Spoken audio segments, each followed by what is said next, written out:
So you may have noticed my conspicuous absence from YouTube for a while, and I just wanted to let you know in this video that I have not been inactive.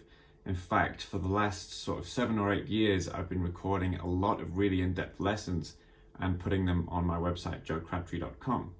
And I've also got a course called the Key Counting Method, which is available at keycounting.com. And I realized that I've spent a lot of effort recording all of this content, but not an awful lot of time trying to let people know about it. So you might want to check those out. And if you're already familiar with them, maybe you're a current or past student, and if you liked the content, maybe you could like this video and leave a comment to let me know what you liked about it and if you think it's worth other people signing up for. I realize these days with Instagram and Twitter and all those things, people are looking for, a 1-minute video that shows them how to play some fancy lick. And I've tried to put things on Instagram, but really what I love is in-depth content. And the lessons that I put on my website are between 20 and 40 minutes long. And it's really like if you were to come and take a drum lesson with me, I go into a lot of detail and really get inside whatever it is that I'm teaching. So if you want to check out joecrabtree.com, if you go to joecrabtree.com/join, you'll see the different options for memberships on there. And there's something like 300 lessons available. But if you sign up for a monthly or yearly membership, you'll get those one a week because I don't want to overwhelm you with content. But if you wanted to check out the whole lot, there is a platinum pass and you can get lifetime access to all of the lessons and you can just dive into whichever ones that take your fancy.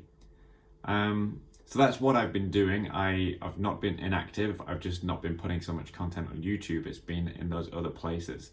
The Key Counting Method, by the way, I did a blog maybe 18 months ago saying I was going to write a book, and I decided in the end that a book wasn't the best way of conveying that information, because the Key Counting Method doesn't use written notation. It's a way of counting rhythms that will allow you to play odd time signatures really easily. For example, you could be clapping all sorts of different rhythms in 13/16 and it wouldn't even feel like 13/16, it would feel like playing in 4/4. And you can also use the same method for doing things in 4/4. It'll help you come up with new rhythms, remember different rhythms, displace rhythms at will. I think it's a really cool system and I was really excited when I put the content together, and then I've just kind of let it sit there for a while. So again, if you want to check that out, you'll find it at keycounting.com. So I've just reached the end of a 31-date tour of the UK, and I thought I'd give you a few insights into what it's like being a touring drummer versus playing weekend gigs, because I've been doing this for about 15 years now. And there's various things that I've kind of learned. One of them is that if you go and see a touring drummer and you like something that they're doing and you think, oh, they're playing that song so well, if you're comparing that experience to your experience of playing once or twice a week, it's very different. I've played the same 2-hour set for 31 shows, 6 days a week with 1 day off. And so I'm very, very familiar with these songs. And some of these songs I've been playing for 12 years. So I know them inside out and I can play around with them in a different way than I would be able to if it was new material that I've just learned.